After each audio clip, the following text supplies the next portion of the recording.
రాష్ట్రంలో అధికారంలోకి రాగానే అప్పటి వరకు మద్యం షాపుల్లో అమల్లో ఉన్న క్యూఆర్ కోడ్ స్కాన్ విధానాన్ని ఎత్తివేసిన కూటమి ప్రభుత్వం ఇప్పుడు మళ్లీ ఆ విధానాన్ని ప్రవేశపెడుతూ తాజాగా ఉత్తర్వులు జారీ చేసింది. తద్వారా రాష్ట్రంలో 16 నెలలుగా మద్యం బాటిళ్లపై ఉన్న క్యూఆర్ కోడ్ స్కాన్ చేసే విధానం అమలు కాలేదని జీవో ద్వారా తేటతెల్లమైంది. రాష్ట్రంలో పాలకొల్లు, నర్సీపట్నం, ములకల చెరువు, ఇబ్రహీంపట్నం తదితర ప్రాంతాల్లో నకిలీ మద్యం తయారీ డంపులు బట్టబయలు కావడంతో విధిలేని పరిస్థితుల్లో తమ తప్పును కప్పిపుచ్చుకునేందుకు హడావిడిగా ప్రభుత్వం ఎక్సైజ్ శాఖ ద్వారా ఉత్తర్వులు జారీ చేసింది.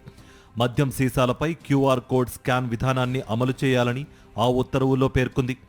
45 రోజుల్లో ఈ విధానం అమలు చేసేలా రాష్ట్రంలోని 3,336 వైన్ షాపుల్లో 540 బార్లలో ఏర్పాటు చేసుకోవాలని సూచించింది.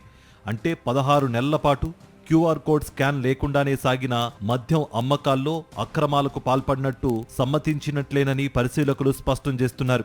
అయితే టీడీపీ సిండికేట్ ఆధ్వర్యంలోని మద్యం షాపుల్లో యజమానులు ఈ విధానాన్ని అమలు చేస్తారా అనే విషయంపై ప్రజలు, మద్యం ప్రియులు సందేహాలు వ్యక్తం చేస్తున్నారు. మరోవైపు పల్లెల్లో పుట్టగొడుగుల్లా విస్తరించిన బెల్ట్ షాపుల్లో అమ్మకాలపై ప్రభుత్వం మౌనం వహిస్తోంది. అక్కడ క్యూఆర్ కోడ్ స్కాన్ విధానం ఏ విధంగా అమలు చేయగలదని ప్రజలు సందేహం వ్యక్తం చేస్తున్నారు. వాస్తవానికి గత వైఎస్ఆర్సీపీ ప్రభుత్వ హయాంలో ప్రతి మద్యం బాటిల్పై ఉన్న క్యూఆర్ కోడ్ స్కాన్ చేసి విక్రయించేవారు. తద్వారా పారదర్శకంగా నాణ్యమైన మద్యం విక్రయాలు జరిగాయి. అయితే ఈ విధానాన్ని కూటమి ప్రభుత్వం ఎందుకు రద్దు చేసిందనేది $1 మిలియన్ ప్రశ్న.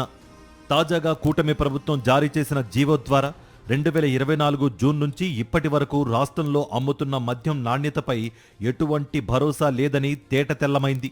మద్యం సీసాలపై క్యూఆర్ కోడ్ స్కాన్ చేయకుండానే ఇన్నాళ్లు విక్రయాలు సాగించినట్లు ప్రభుత్వం అధికారికంగా అంగీకరించింది.